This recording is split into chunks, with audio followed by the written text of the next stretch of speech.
If you're struggling to shoot in NBA 2K26, then you came to the right spot. Maybe you've tried a ton of different jump shots, but no matter what you do, you're looking like this out there. Wow. Oh my.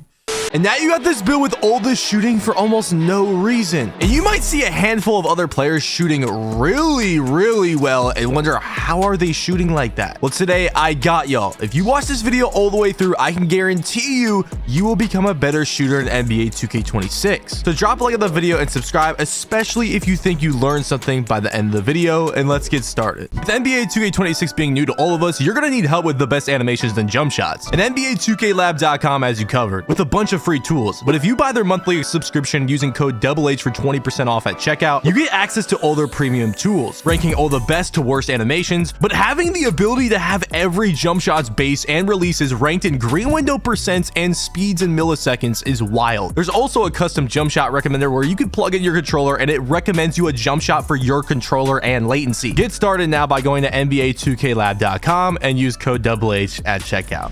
What is good, YouTube? It is your boy Henry, aka DoubleH, back at it with yet another video, and I got y'all with showing y'all the best settings, the best tips and tricks, the best hotspots method, even secret tips that you might not know of 2K26 so far, how to shoot without the meter, a full breakdown of all the visual cues and what to look at and how to time your jump shot exactly every time, and then the ultimate question between tempo shooting with the right stick or button shooting and why you might want to choose one or the other depending on how you play. Okay, now you're not just listening to anybody when getting in this advice. Okay, let's take a look at my 2K card here just on day 2 of NBA 2K26. I have a 94 win percent just about, and keep in mind I was on the creator early access day where the park was only filled with sweaty 2K League players and content creators, and I still held this win percent. I have a 67.5 3-point percentage on day 2 that's only going to go up with just an 83 3-point rating, and I was playing online with no badges, 85 overall to start. I didn't grind my career to get my player up or anything. I went out there with just my player upgraded to 85 going in there raw. Okay, pause. But anyways, not only that, but I am actually the president of the leading top crew, the first place top crew, aka Above All. You see, we already have custom clothes unlocked. I got the t-shirt and the arm sleeve on. And if we go over here to the top park, 9 of the 10 of the top 10 guys are in our crew. Our crew has been going crazy. We all have really good records and we are completely locked in. Okay, another thing to look at the rep leaderboards. I am number 3 in the world right now, grinding 2K26 like crazy right now. So you can trust my advice. I've also been a top shooter on every 2K and played at a very high level against other high level players in basically all game modes, 1v1, 2v2, 3v3, and 5v5 at some point in my 2K career. Now let's go ahead and start with the settings. I did show this in my jump shot video. So if you already saw this, you can go ahead and skip to the secret tips. If we want to get better at shooting, we got to have the right settings, right? So go to controller settings, make sure shot timing is on, shot timing visual cue. We're going to completely break this down later in the video. But if you wanted competitive advantage, I would do push or release. Like I said, I'm going to break down how to time all of these later in the video and what they mean. So maybe you're kind of confused on them, and then you can make a decision later in the video when I kind of tell you how it works. But push and release is going to give you the most time to read and react to what animation and what jump shot you are getting in game. And obviously, the more time you have to read and react, the more likely you are to time the shot. So push or release is the way to go, in my opinion. Make sure these are on default, absolute, disabled. And yeah, that should be good for the settings there. Then you're gonna want to go to customize HUD settings, where the most important settings are. A lot of these are customization, but if we go to shot meter shots, turn your shot meter off. I don't care what you look at when you shoot in older 2Ks. Today you are turning your shot meter off. Having your shot meter on is like riding a bike with training wheels. Take them training wheels off, okay, and take your shot meter off. This is not a personal preference thing. This is a skill advantage thing. Okay, this is a competitive advantage thing. With your shot meter off, you get a green bonus. You will factually green more shots with your shot meter off. Now I'm going to tell you guys and teach you guys how to shoot with your shot meter off. Full breakdown later in the video, but you're gonna want to take that shot meter off. Okay, it's gonna give you the green bonus. Then on the rest of these settings, it doesn't really matter. We're gonna go to the shot feedback setting. Make sure this is on all shots, man. A big thing about being a good shooter in 2K is not only timing your shot correctly, but shot selection. And how are you going to know what a good shot selection is if you don't know how contested or open the shots you are taking and your opponent are taking? If you have all shots on instead of simple, which there's no point of having simple on now, there's instant greens regardless, then you will be able to see how open, contested your shot is coverage wise, and the guy you're guarding too, and the timing of it and the distance of it. So make sure all of these are on as well. Okay, this is going to teach you as you play games, oh, what kind of shots should I be taking or not? You know, you take a shot over somebody and it's open, you want to know, okay, that shots I can get away with. You know, you take a shot, it's contested, okay, I need to take better shots than that one. That's not a very good shot. Now that's going to do it for the settings. Now let's go over where the best places are to practice your jump shot. There's 4 different places. We're going to start with the my court. Now, obviously, you know, getting reps in online is going to be a good thing to do, but you also want to practice your jump shot on these other courts that are like, I mean, still online, but kind of offline. Because just like an NBA player, man, you got to get your shots up. Okay. It's the same thing in 2K. You got to learn your jump shot. Now, the first place is going to be the my court. I would not recommend this. I think this is the worst spot to practice your shot out of the 4 I'm going to show, because no matter what you put the difficulty on here, even the hardest one, for whatever reason, the difficulty in here is just way easier than any online mode. So a lot of these are going to be turning green when they're not going to be turning green in other modes. Okay, so I would definitely, you know, maybe practice in here if you just want to get used to the visual timing of your shot, but I wouldn't trust the actual results of you just greening everything in here compared to these other spots we can practice our shot at. Now, the second spot you could practice your jump shot at is just empty courts, like empty online courts. The first set of these courts is actually going to go ahead and be at the Gatorade facility back here with these Gatorade 3v3 courts. Another place is going to be the park, but I'm not going to lie, you're probably never finding an open court in here unless you get really lucky. These parks are usually filled, okay? And another place is the ante-up, aka what most people call the stage. So basically, you can find an open next spot on any of these empty courts that I showed. Usually this 10,000 VC court might be open, maybe a couple 2s courts. I would not get on a 1s court to practice your shot. You can get locked into a game. But yeah, basically all you do is get on a next spot, go ahead and pick up the ball. Now, I will say if you do stage over Gatorade and park, it's a lot harder to shoot in here, but that's good practice. It's on Hall of Fame difficulty in the stage, so it's going to be a little harder to shoot in here. But yeah, this is the closest you'll get to online practicing your jump shot in these little shoot arounds. Practice your jump shot in here or the Gatorade facility or the park, and that's going to go ahead and help you become a better shooter in terms of practicing your shot. And then the last spot is the Art of Shooting Gym, which is also going to bring me to my next tip. But the Art of Shooting Gym is a good place to practice, especially dribbling in here, because there's no stamina or adrenaline, so you practice your dribble moves. And obviously, the better dribbler you are, the more you can create your own shot, the more open you can get, the better chance you have of making a shot, okay? And that's going to bring me to my next tip, which is talking about hot zones. You want to come to this Art of Shooting Gym, and you're going to go ahead, walk up to this guy right here named Lethal Shooter. You're going to talk to him, and he's going to ask if you want to do 1 of 3 drills. Pick the hardest one. Just make sure your micro settings are on rookie. You're going to do a little shooting competition with him. Make sure you win the shooting competition. It shouldn't be too hard, especially if your micro settings on rookie. In terms of what zones you want to pick, go to your 2K card and go to this shot chart and pick the zones that you shoot the most shots at, the most attempts at, because that's where you're going to get the most out of your lethal zone. So yeah, that's how you get these purple zones. Now, if you don't have any red zones, the ones that you pick in that shooting drill will eventually turn purple, but they'll start at red. But you want to get your hot zones. This is very important in 2K. It's going to help you become a lot better shooter. And you're probably wondering, okay, how do I get my hot zones? Well, I got them online. If you're struggling getting them online, I have a method for you, which is going to bring me to my secret tips section of the video. Now, before we go into the biggest secret tip, obviously buy jump shot boost. Okay, it's gonna help you. If you don't have the VC, it's whatever, but if you have the VC, make sure you're using jump shot boost. And then also, if you're gonna buy Gatorade, buy the blue one. The more energy you have when you are open and stamina, the more likely you are to make a shot. So if you have the VC for that, go ahead and buy them.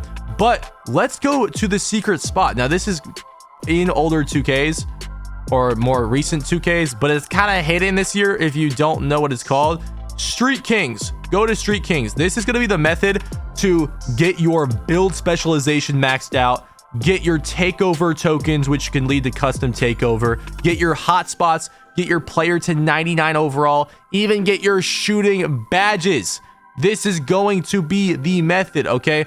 So you're gonna walk over here, over to this court. Oh, and especially if you have shooting specialization, you know what I'm saying? We're in the jump shot videos, shooting specialization, regardless of what your specialization is, this is a good method. There's gonna be a guy right here, talk to him. Then it's gonna unlock this little board right here. Walk up to this board, and you're gonna wanna play one of 3 guys. I would recommend playing Timmy. He is basically the new Disco. If you guys remember Disco from 2K24, he's the new Disco of 2K26. Select him, make sure you are matched up against him, okay? So you can like switch these around, make sure you're on him, and then put these guys right here. Just go ahead and start the game. You're gonna get a cutscene. Go ahead, just skip this cutscene really quick to get the game started. And when the game starts up, you're gonna realize this is a 3v3 game to 21. Now the game can end before 21. There's 2 bars at the bottom. There's 3 bars. There's 1 bar for your team, 1 bar for the other team. The top bar above those 2 other bars, when that fills up on your side, the game can end based off like energy around the court and like a lead, because it's like a street ball court. But anyways, you're gonna have Timmy on you. He's short as hell. He's got a helmet on. He's not gonna be able to guard you. The difficulty is super low in here too. So you're just gonna walk up the court and shoot over him every time. If you want a hotspot in a certain area, go to that spot and shoot it.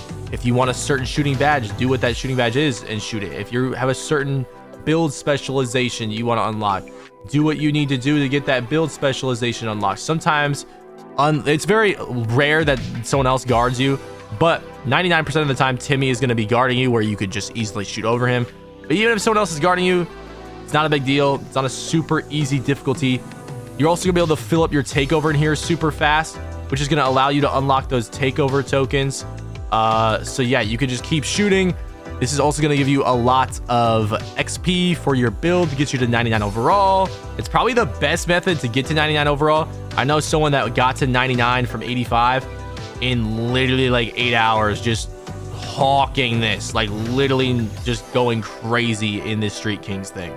But you see the yellow bar above the 2 other bars is filling up right now because we're up 9-0. Like I said, these games can end that guy just got in front of me. I finally missed. Yeah, when that fills up, the game ends. You don't have to play defense, but I would recommend playing defense if you want the games to end faster. But even if the games go to 21, I guess you are getting kind of more shots up, which could help with hot zones and stuff. If you want to know how long it takes to get a hot zone to red, I would say like 2 of these games, just shooting every shot at a certain zone. As long as you're shooting well, which you should be. It's on a really low difficulty, like lower than rookie damn near. If I think it is lower than rookie, then yeah, you should be able to get it just after 2 games shooting at each zone. So you see we're up 12-0. The bar is almost filled. We're gonna go ahead and shoot this shot right here. 15-0. The game automatically ends. Now you see we get VC takeover tokens. We get badge progression, all types of stuff in here. It's gonna go towards your art of shooting and stuff. It's gonna go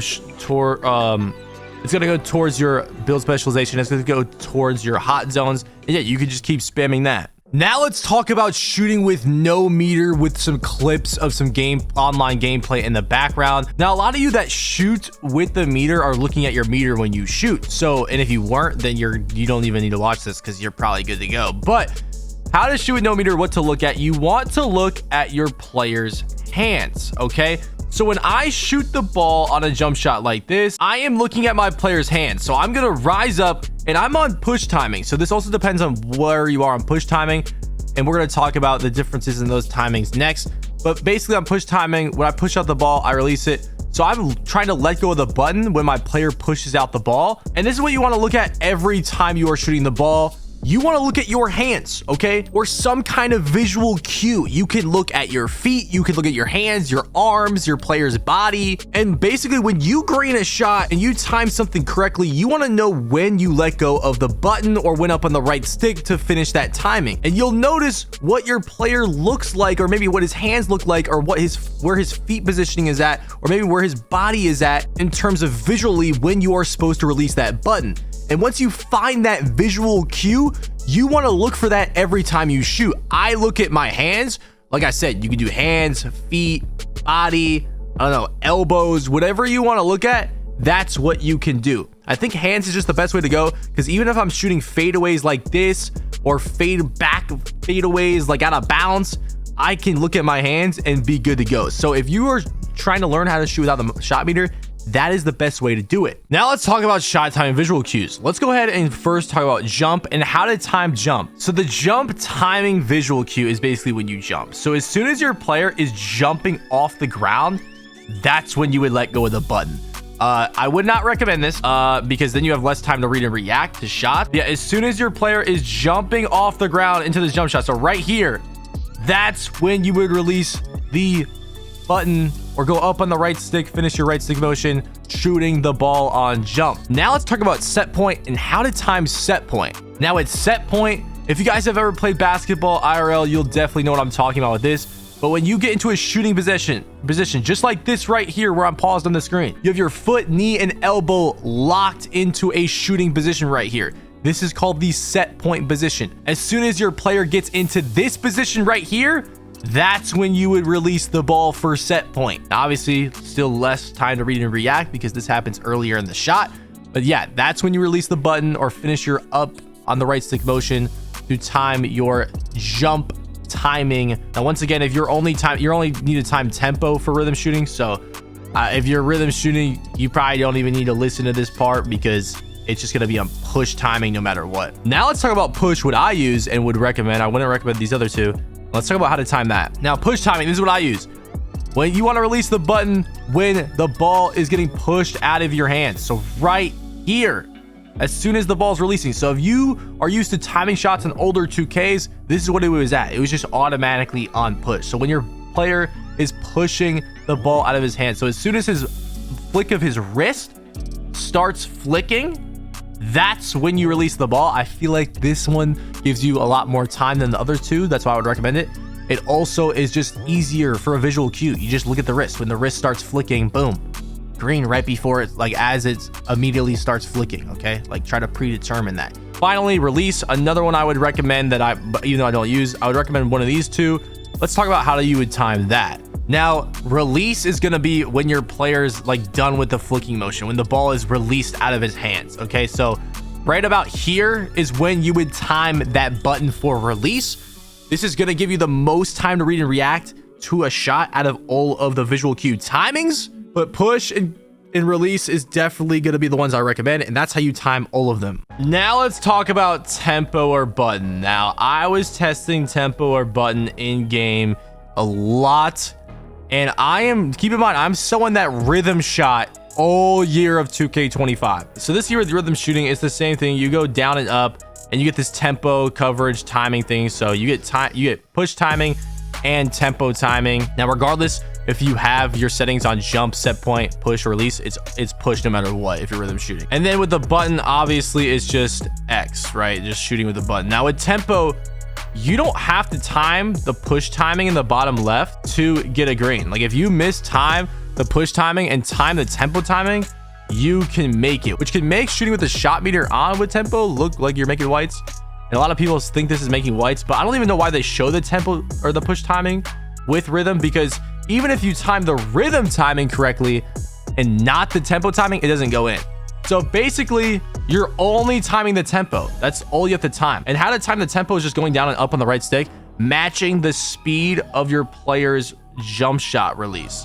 So that's what you're trying to do. So the speed of you going down and up with the stick, matching the tempo. So not when you're first going down, but when you go from down to up on the stick. That's when you're trying to match that speed of that is what you're trying to match your jump shot speed with in terms of tempo wise. And then with the button, like we talk about with visual cues, it's just clicking the button and matching whatever visual cue you have on with the jump, set point, push, and release. So which one should you use? Well, there's no advantage or green bonus between the two. As long as you have your shot meter off, that's the only green bonus you can get from shooting. So it's literally just personal preference this year. I would try both. If you are having an easier time timing the shot with the button and like the push thing, release, set point, jump thing, then use the button. If you are having an easier time matching the speed of your jump shot's tempo, then use the tempo. It's really just as simple as that. So I would try both.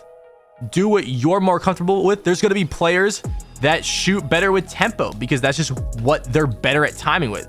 There's going to be players that shoot better with the button because that's just what they're better at timing with. It's literally just up to you. There's no advantage. There's no one that's more OP. Okay, they're both the same. It's just literally all personal preference. Now, if you want to see what jump shot I am using or what build I am using for 2K26, click one of the videos on your screen because that has all the info you need, and my animations for my build is in the build video. So check one of those videos out.